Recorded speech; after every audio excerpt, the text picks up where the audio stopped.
our favorite reporter extraordinaire, as our guest speaker. Tim has been politically and investigative reporter for more than 30 years and was formerly editor of the famous Bay Guardian. Tim has been a frequent guest at our UUSF forums, bringing us the latest tantalizing news from San Francisco, City Hall, the State Assembly and Senate, focusing on various policy issues from an insider's perspective that is so valuable to us. Now with the various issues of the election, the pandemic, the citizen uprising, and other serious concerns, we will hear Tim's analyses of some of these issues and perhaps help us to understand them better.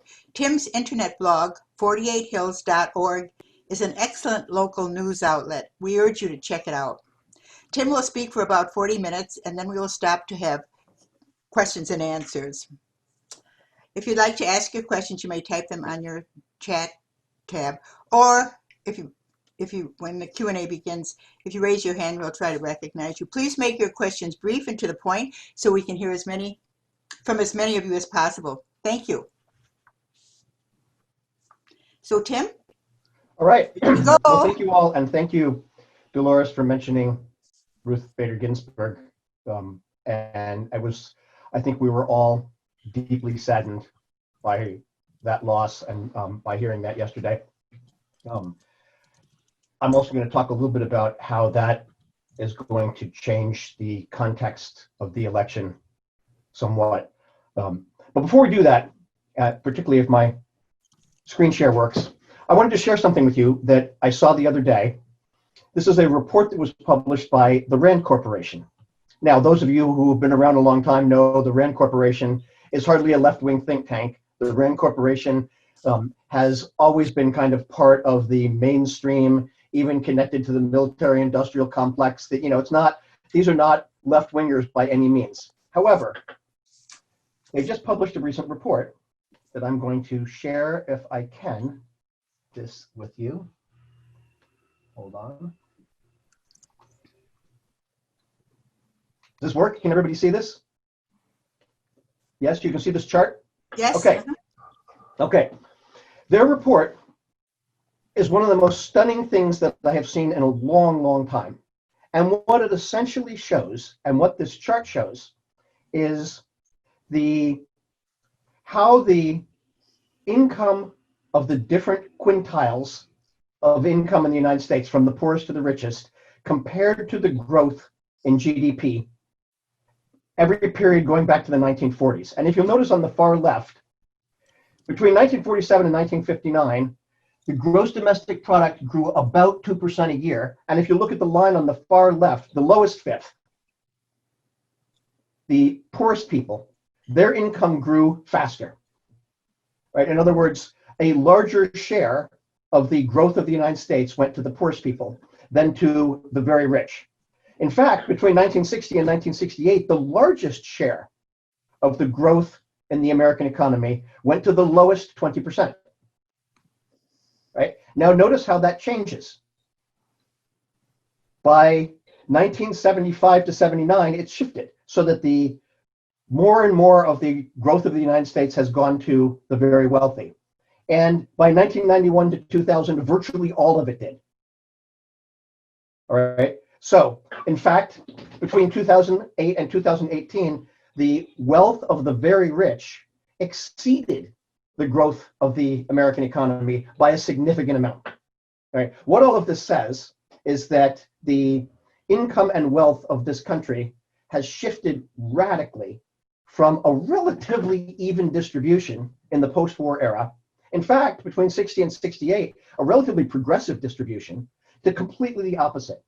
And according to this study, which is meticulously documented, and I can send anyone who's interested the link, it's meticulously documented. In fact, the link is in my article on this.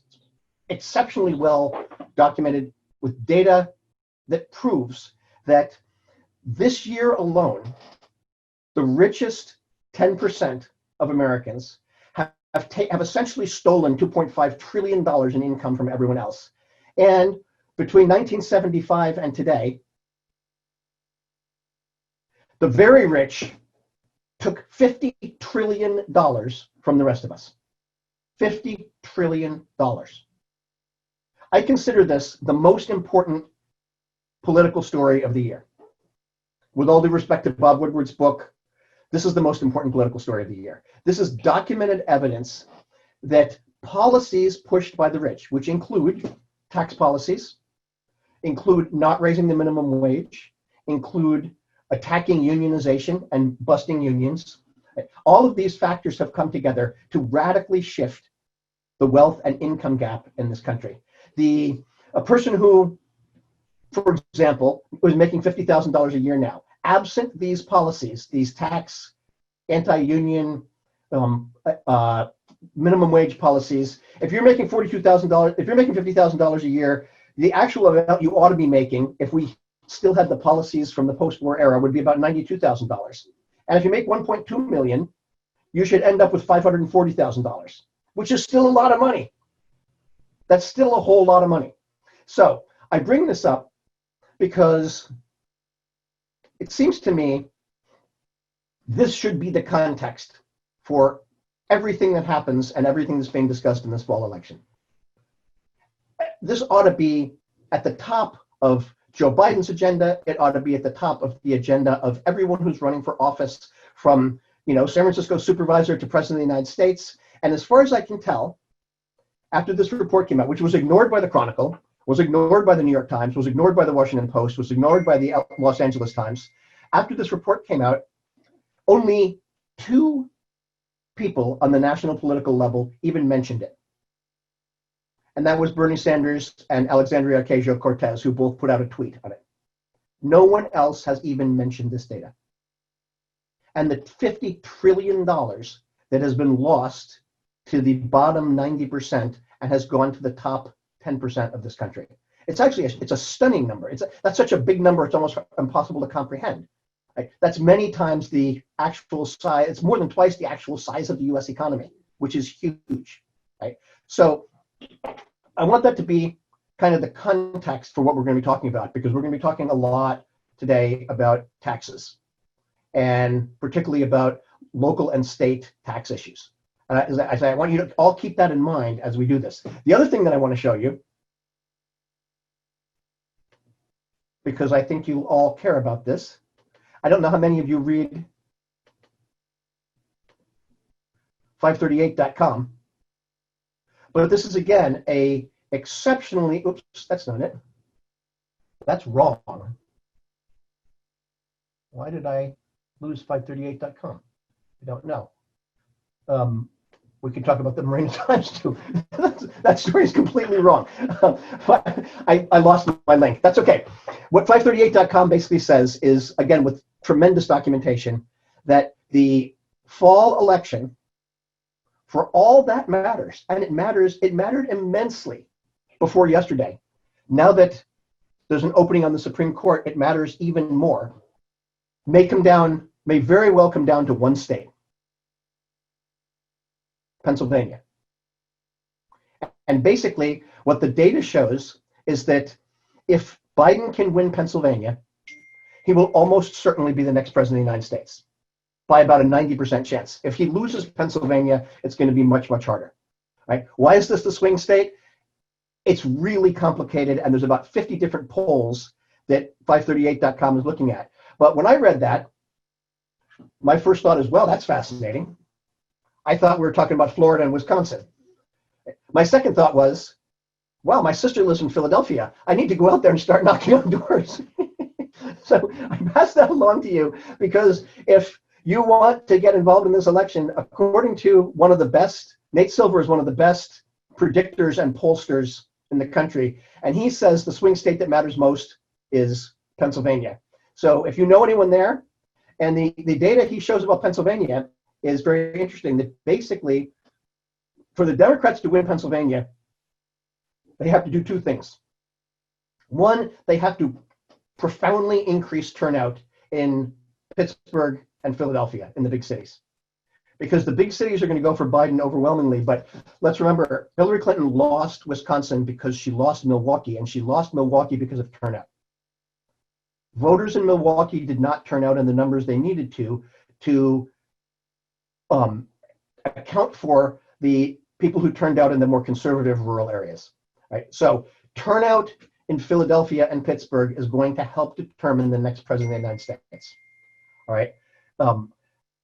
If you know anybody there, get them on the phones, right? I'm not going to tell people to knock on doors because it's not safe, but get people on the phones and get people working on turnout, because as the New York Times reported recently, the rural parts of Pennsylvania turned out overwhelmingly for Trump in the last election. They turned out overwhelmingly, much higher turnout in the rural areas than anyone had expected for Trump. So number one thing the Democrats have to do is get the vote to turn out in the cities. Number two, they got to win the suburbs. And that was a problem last time. The Democrats did not do well enough in suburban areas. I think that's changing. But if there's one thing you can do to change the outcome of this election, it's not getting people out to vote in San Francisco, although we're going to talk about that in a minute.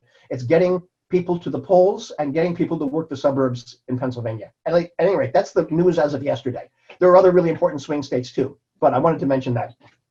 Okay, moving on from those two things, I think we all know where we are on the national election. It's going to be close. I'm worried. I hope it isn't close.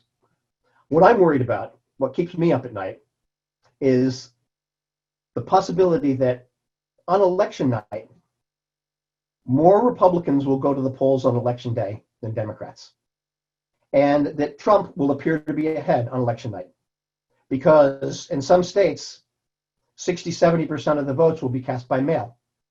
And because of the way state laws work, many of those may not be counted until after election day. Now, in San Francisco, in the state of California, if you cast your vote by mail and it arrives at the Department of Elections a week before the election, they open that ballot, they check your signature to make sure it's legit, and they put it in the database. So by the time the polls close on election night at 8 o'clock, they've already counted half of the vote by mail ballots, the ones that come in before election day. And when they release the results at around 8:30 or 8:45, that's what the first results we see, is all the vote by mail results. That is not the case in many states. In many states, they are not allowed to open those ballots till after the polls close. Right. So imagine on election night, it looks like Trump is ahead and he declares victory. And then over the next week or two, as the mail ballots are open, it becomes clear that he didn't win and he refuses to concede. And he says the mail votes were all fraud. That's what makes me really nervous. So I am encouraging in swing states, people who do not have health issues, people who are younger and healthier, to consider voting on election day, to bring those numbers up, because if this is close, Trump is not going to want to concede. I'm also encouraging people, no matter where you are, if you vote by mail, which many of us are going to do, in California, everyone's going to get a vote by mail ballot. And probably for the first time since 1984, I will vote by mail instead of going to the polling place on election day. I always go to the polling place on election day. I like to see who's there. I like to say hi to my neighbors. I like to see what the turnout is. Right? So if you vote by mail, in the spring, in March, I was telling people, hold on to your ballot until a few days before the election, because you don't know who's going to still be in the California primary. And, when in March, we all got our ballots or in February, we all got our ballots and the primary was changing. People were dropping out. And I said, if you really like a certain candidate, they may no longer be running by the time your ballot gets counted. So wait, right? It's the opposite today. Everyone should mail in their ballot the day they get it. Because I think Trump, when we've already seen cutbacks in the Postal Service, and I think Trump is going to secretly do more. I think he's going to mess with the Postal Service to try to get ballots delayed so they don't arrive until after Election Day and can't be counted. So I'm encouraging everyone, get that ballot. You already know who you're voting for. I don't think there's any doubt. I don't think there are any people in this room, I could be wrong,